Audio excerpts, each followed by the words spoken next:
को संभाजी भिड़े के हालात दिख रहे हैं। अगर सरकार ने दंगाइयों के ऊपर UAPA के तहत केसेस बुक नहीं किए, जिन लोगों का नुकसान हुआ उनको एक्सप्रेशन नहीं दिया, तो मजलिस-ए-इत्तेहाद मुस्लिमीन का जो सेकेंडरी स्टेप है वो एहतजाज का इंशाअल्लाह ताला वो सारी अपनी खुली आंखों से देख लेंगे कि सरकार को हम घुटने पे देखने पर मजबूर कर देंगे।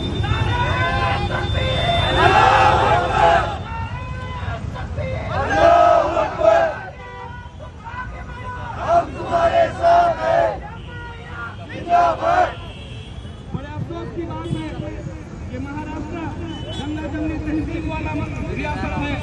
यहाँ पर सारे मजहब के लोग मिलजुल कर रहते हैं, लेकिन कुछ सियासी लोग अपनी सियासत के लिए यहाँ के भाईचारे को खत्म करने की कोशिश कर रहे हैं। कुछ लोग यहाँ के अमन को बिगाड़ने की कोशिश कर रहे हैं। वर्षों में या आने वाली सदियों में मुसलमानों को जमीन तंग करनी चाहिए। हिलाल ने शिवाजी महाराज के स्वराज्य के लिए इसलिए अपने बच्चों की शहादत दी थी कि मुसलमानों के मसाजिद की बेहुरमती की जाएगी। क्या सिद्दी हिलाल ने इसलिए अपने 2 नौजवान बच्चों की शहादत दी थी कि मिंबर रसूल की तौहीन की जाएगी, मिंबर रसूल की बेहुरमती की जाएगी। क्या इसलिए सिद्दी हिलाल ने अपने बच्चों को शहीद किया था?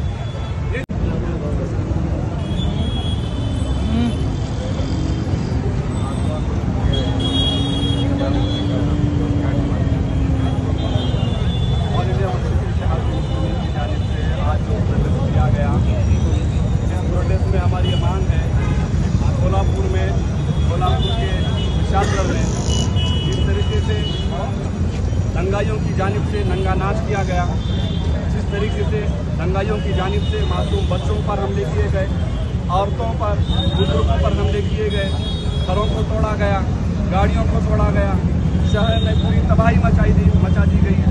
हद तो ये हो गई कि मस्जिद को भी नुकसान पहुँचाया गया और मिंबर रसूल पर जाकर मिंबर रसूल को भी तौहीन की गई, बेहुरमती की गई। ये बड़ा निंदनीय है, बड़ा शर्मनाक है। महाराष्ट्र के लिए ये बहुत शर्मनाक बात है, क्योंकि महाराष्ट्र गंगा जमनी तहजीब वाला रियासत है। यहाँ पर विशालगड येथील गाजापुरी गावात जे आतंकी हमला झालेला आहे ते खूप निंदनीय आहे आणि त्याचा निषेध म्हणून आम्ही आज खूप निदर्शनं केली आणि माननीय कलेक्टर साहेबांना निवेदन देण्यात आले की जे कोणी लोक ह्याच्या मागं आहेत या दोषींवर कडक कारवाई करावी आणि हे 10-15 दिवसापासून जे सगळं षडयंत्र जे चालू होतं त्याचा मास्टरमाइंड जो आहे आणि ज्या नेत्याच्या